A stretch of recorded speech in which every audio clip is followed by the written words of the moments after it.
Hi friends, இந்த வீடியோவில் நம்ம எதை பற்றி பேசணும்னு சொல்லி பார்த்தீங்கன்னா யூடியூப்பை பற்றி ரொம்பவுமே சூப்பரான ஒரு இன்ஃபர்மேஷன் தான் இந்த வீடியோவில் சொல்கிறேன். அப்படியே என்ன இன்ஃபர்மேஷன் சொல்லி நீங்கள் கேட்கலாம். என்னென்னு சொல்லி பார்த்தீங்கன்னாங்க, யூடியூப்லங்க நீங்கள் போடுற வீடியோ மாதிரியே நிறைய மிகப்பெரிய சேனல் போட்டிக்கலாம். நீங்கள் கொடுக்குற கண்டென்ட் மாதிரி தாங்க இன்னும் நிறைய பேர் வந்து கண்டென்ட் கொடுத்திக்கலாம்.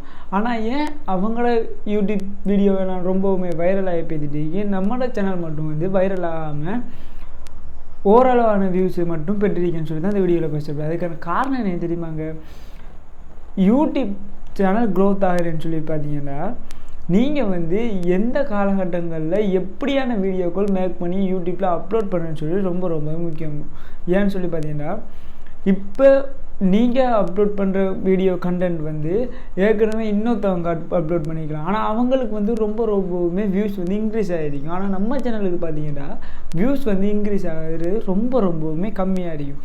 இதான் அங்கே ரீசன். என்னன்னு சொல்லி பார்த்தீங்கன்னா, இப்போ காலகட்டங்களில் பொதுவாக வந்து ஒரு வீடியோ ஒன்றும் யூடியூப்பில் நீங்கள் சர்ச் பண்ணி பார்க்குறீங்க. நீங்கள் போடுற கண்டென்ட் ரிலேட்டிவாக வந்து யூடியூப்பில் வீடியோ சர்ச் பண்ணி பார்க்குறீங்க. ஆனால் அவங்க வந்து ஒரு வருஷத்துக்கு முந்தையோ 2 வருஷத்துக்கு முந்தையோ வீடியோ போட்டிருப்பாங்க. ஆனால் வியூஸ் வந்து ரொம்பவுமே அதிகமாக அந்த வீடியோவுக்கு காணப்பட்டிருக்கும். அப்படி இருக்கிற பட்சத்தில் அந்த வீடியோவை நீங்கள் மேக் பண்ணி போடாங்க. ஏன்டா அவங்க வந்து உதாரணத்துக்கு வந்து ஒரு ஜல்லிக்கட்டு வீடியோ வந்து ஜல்லிக்கட்டு சீசன் டைமில் வந்து அந்த ஏகப்பட்ட பிரச்சனைகள் பேசிட்டு இருந்து அந்த டைமில் அவங்க அதை பற்றி ஒரு இன்ஃபர்மேஷன் கலெக்ட் பண்ணி ஜல்லிக்கட்டுன்னா இப்படி தான் இதாக ஒழுங்கான கிராமத்து மக்கள் ஜல்லிக்கட்டு அப்படின்னு சொல்லி ஒரு இன்ஃபர்மேஷன் ஒன்று போட்டிருப்பாங்க. அதே நீங்கள் ஜல்லிக்கட்டை வந்து இப்போய காலகட்டத்தில் வந்து நீங்கள் அதை விரிவாக கொடுத்தாலும் சரி, எப்படி கொடுத்தாலும் சரிங்க, குறிப்பிட்ட ஓரளவான வியூஸ் மட்டும்தாங்க வந்துருக்கும். இது காரணம் தாங்க. அப்போ வந்து பரவலாக வந்து ஜல்லிக்கட்டை பற்றி பேசிகிட்டு இருந்தாங்க.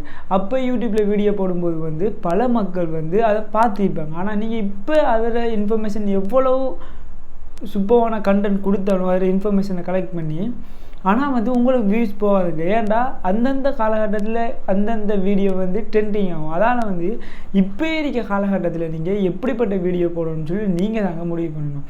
இதை நான் ஏன் சொல்கிறேன்னு சொல்லி பார்த்தீங்கன்னா, பல யூடியூப் சேனலில் வந்து ரொம்பவுமே சூப்பரான கண்டென்ட் போட்டுட்டு வராங்க.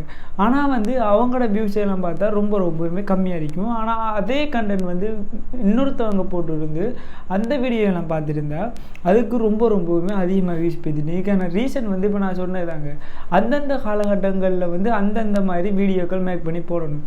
அப்படி போட்டால் தான் நம்ம சேனல் வந்து ரொம்ப க்ரோத் ஆகும், வீடியோவும் ரொம்பவுமே வைரல் ஆகும். இதை சொல்ல தான் அந்த வீடியோ கிரியேட் பண்ண வந்து நம்ம சேனலை சப்ஸ்கிரைப் பண்ணி கூட பெல் ஐக்கனை கிளிக் பண்ணுங்கள். நாளைக்கு இன்னொரு வீடியோவில் சந்திப்போம். டாடா, பை.